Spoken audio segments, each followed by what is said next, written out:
குரங்குகள் மனிதர்களாக மாறுவதற்கு முன்பு எப்படி இருந்தது? விலங்குகளாக இருந்தது. குரங்குலருந்து தான் மனிதர்கள் வந்தாங்கன்னு சொல்கிறாங்கல்ல. அப்போ குரங்குகள் மனிதர்களாக ஆவதற்கு முன்பு எப்படி இருந்தது? குரங்காக இருந்ததுன்னு சொல்லக்கூடாது, விலங்குகளாக இருந்தது. அப்புறம் அதே குரங்குகள் தான் இப்போ மனிதர்களாக மாறி இருக்கிறது. குரங்குலேருந்து நம்ம மாறலை. மாற்றம் எங்கே நடந்தது? விலங்குலேருந்து தான். விலங்கு மனிதர்களாக மாறி இருக்குது. விலங்கு நிலையிலிருந்து விலங்குங்கிறது ஒரு வாழ்க்கை முறை. விலங்குனா இது ஆடு மாடு எல்லாமே விலங்கு தான். தாவர உண்ணிகள் அனைத்துமே விலங்கு. இந்த மாமிச உண்ணிகளை நம்ம மிருகம்னு சொல்லுவோம். மாட்டை போய் மிருகம்னு சொல்ல மாட்டாங்க. ஒரு நாயை மிருகம்னு சொல்லுவாங்க. ஒரு புலியை மிருகம்னு சொல்லுவாங்க. சிங்கத்தை, நரியை, சிறுத்தையை மிருகம்னு சொல்லுவாங்க. ஒரு யானையை போய் மிருகம்னு சொல்லக்கூடாது, அது தாவர உண்ணி. ஒரு ஆடை போய் மிருகம்னு சொல்லுவாங்களா? ஒரு ஆடு மாடை போய் மிருகம்னு சொல்ல மாட்டாங்க, விலங்குன்னு தான் சொல்லுவாங்க. அப்போ மனிதர்கள் குரங்குகளாக இருந்தபோது, மனிதர்களாக மாறாத போது அவர்கள் என்னவாக இருந்தார்கள்? குரங்குகள் விலங்குகளாக இருந்தார்கள், தாவர உண்ணிகளாக இருந்தார்கள். அப்போ அதன் பிறகு நமக்கு மனிதர்களாக ஏன் மாறினார்கள்? விலங்குகளாக இருந்த அந்த குரங்குகள் மனிதர்களாக ஏன் மாறினார்கள்? இந்த உணவுச் சங்கிலி இருக்குல்ல, சிங்கம்லாம் நம்மளை வேட்டையாடும், சிறுத்தையெல்லாம் நம்மளை வேட்டையாடும். அதில் வேட்டையாடிச்சில்ல, அதில் ஏற்பட்ட பயம்தான். சிங்கம்னா கடித்து கொதறோம். அப்படி நம்ம குழந்தைகளை, குட்டிகளை குரங்குகளாக விலங்குகளாக இருக்கும்போது நம்மளை வேட்டையாடும். புலி கிளியெல்லாம் கடித்து கிழிச்சிரும். அப்படி வயிற்றெல்லாம் கிழிச்சிரும், குடல்லாம் வெளியே வந்துடும். அப்படின்னா நடுங்கும், அலறி துடிச்சிரும், ஆன்னு அலறி துடிச்சிருவோம். அந்த பயத்தில் தான், அந்த மரண பயத்தில் நிம்மதியாக தூக்கமே வராது. காடுகளில் வசிக்கும்போது குரங்குகளுக்கு நிம்மதியாக தூக்கமே வராது. குரங்குகளாக வாழ்ந்த நமக்கு, நமது மூதாதையர்களுக்கு, விலங்குகளாக வாழ்ந்த இந்த குரங்குகள் இருக்காங்களா, நமது மூதாதையர்கள், அவங்களுக்குலாம் நிம்மதியாக தூக்கமே வராது. எப்போ சிங்கம் வரும், எப்போ புலி வரும் அப்படின்னு நமக்கு ஒரே பயமாக இருக்கும். உயிரை கையில் பிடிச்சி கிடப்போம். நம்மளால் ஓடவும் முடியாது சிறுத்தை. அந்த பயத்தில் தான் நமக்கு மரண பயம் வந்தது, நமக்கு கோபமும் வந்தது. அந்த பயத்தில், அந்த மரண பயத்தில் தான் மனம்ங்கிற நோய் வந்துச்சு. ஒரு நோயே வந்துருச்சு. நமக்கு தூங்கவும் இல்லை, எப்பவும் பயந்துக்கிட்டே இருக்கிறோம். ஒரு நிம்மதியான தூக்கமே கிடையாது காடுகளில் குரங்குகளாக வாழும்போது. அப்போ உடல்நிலை எப்போ பார்த்தாலும் பயந்துக்கிட்டே இருக்கும்போது தான் உடல்நிலை பாதிக்கப்பட்டு கடைசியில் நோய் வந்துருச்சு. குரங்குகளான நமக்கு, நமது மூதாதையர்களுக்கு நோய் வந்துச்சு. அந்த நோய்க்கு பேர் தான் மனம்ங்கிற நோய். அப்போ அந்த மனம்ங்கிற நோயை இப்போ அப்போ நோயின்னா என்ன பண்ணணும்? அதை குணப்படுத்தணும்ல. அப்போ அந்த நோயை குணப்படுத்தணும்னா என்ன பண்ணணும்? அந்த நோய் எதற்கு, என்ன காரணத்தினால வந்தது? மரண பயத்தால் வந்தது. இப்போ ஒரு குழந்தை அழுகுது. ஏன் அழுகுது? நீ கிள்ளி விட்டுக்கிட்டே இருக்கிற, அதனால தான் அழுகுது. அப்போ கிள்ளி விடக்கூடாது.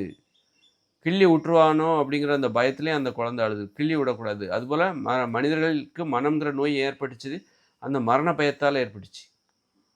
உணவு சங்கிலி காரணமாக, வேட்டையாடுகள், மிருகங்களால் வேட்டையாடப்படுவோம் என்கிற அச்சத்தின் காரணமாக மனம்ங்கிற நோய் ஏற்பட்டு, அந்த அச்சம் இல்லாமல் போனால் இந்த மனம்ங்கிற நோய் குணமாகும், சரியாகும், அல்லது கட்டுப்பாட்டுக்குள்ளே வரும். மனம்ங்கிற நோய் குணமாகக்கூடாது. மனம்ங்கிற நோய் நமக்கு தேவை. அதே நேரத்தில் அது கட்டுப்பாடு இல்லாமல் இருக்கக்கூடாது. மனம்ங்கிற நோய் தான் நம்ம மனிதராக மாறியதுக்கு காரணம், மனிதராக வாழ்வதற்கு காரணம். நம்ம இன்றைக்கி மனிதராக வாழ்கிறதுனால தான் பாதுகாப்போடு இருக்கும். அதனால் நமக்கு மனம்ங்கிற நோய் தேவை.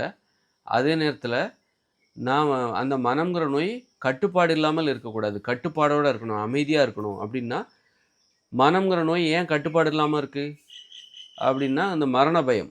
சூழ்நிலையில் அமைதி இருக்கணும். நமக்கு எந்தவித பயமும் இருக்கக்கூடாது. நமக்கு சிங்கம், புலி, கரடி இதெல்லாம் நம்மளை வேட்டையாடும் அப்படிங்கிற பயமே நம்மக்கிட்ட இருக்கக்கூடாது. ஒரு மரண பயமே இல்லாத ஒரு வாழ்க்கை வாழணும். அப்போ தான் இந்த மனம்ங்கிற இது அமைதியாக இருக்கும். மனம்ங்கிற நோய் அமைதியாக இருக்கும். இப்போ இதே ஊரில், நீங்கள் இருக்கிற ஊரில் ஒரு சிங்கம் வந்துருச்சுன்னா, ஒரு புலி வந்துருச்சு, 4-5 புலி வந்துருச்சு அப்படின்னா நீங்கள் பயந்துக்கிட்டே இருப்பீங்க. வீட்டை விட்டு வெளியே வர மாட்டீங்க.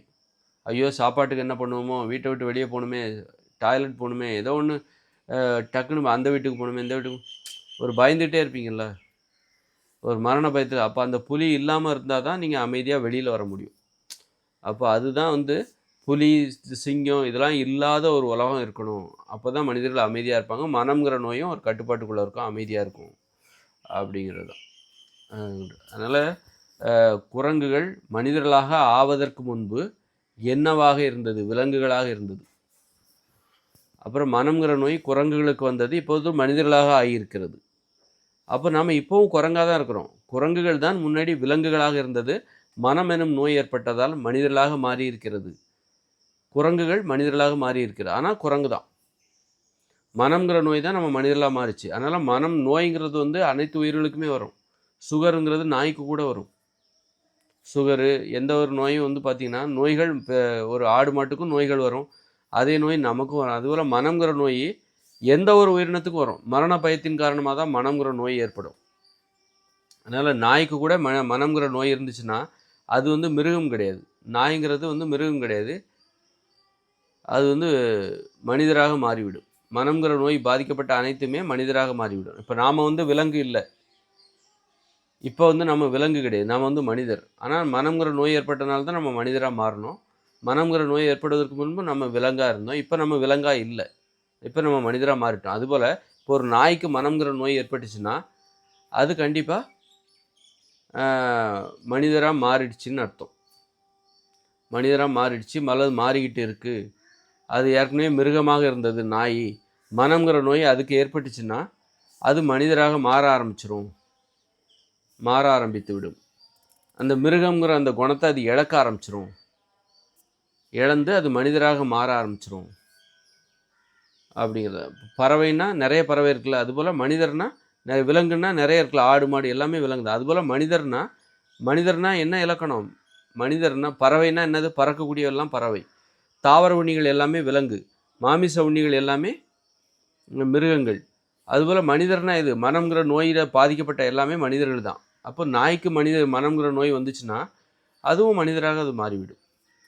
அது மிருகங்கிற அந்த குணத்தை இழந்துக்கிட்டே வரும். அது மனிதராக முழுமையடையணும். வெறுமனே மாறிடுச்சுன்னு சொல்ல முடியாது. இப்போ நாம் மனிதர் அப்படின்னா நாம் முழுமையடையணும். அப்போ தான் நம்ம மனிதர். நம்ம இன்னும் முழுமையடையலை. முழுமையடைந்த முதல் மனிதன் தான் நான் யார் அப்படின்னா மனிதராக முழுமையடைந்த முதல் மனிதன். இனிமேல் பிறக்கிற பசங்க மனிதராக முழுமையடைவர். இப்பொழுது தான் மனிதர்கள் முழுமையடைகிறார்கள். மனிதராக ஆக வேண்டும் என்கிற முயற்சியில் இப்பொழுது தான் வெற்றி பெற்றிருக்கிறார்கள். வெற்றி பெற்ற முதல் மனிதன் தான் நான். இனிமேல் பிறக்கக்கூடியவங்க எல்லாரும் மனிதராக வெற்றி பெற்றவர்களாக பிறப்பார்கள்.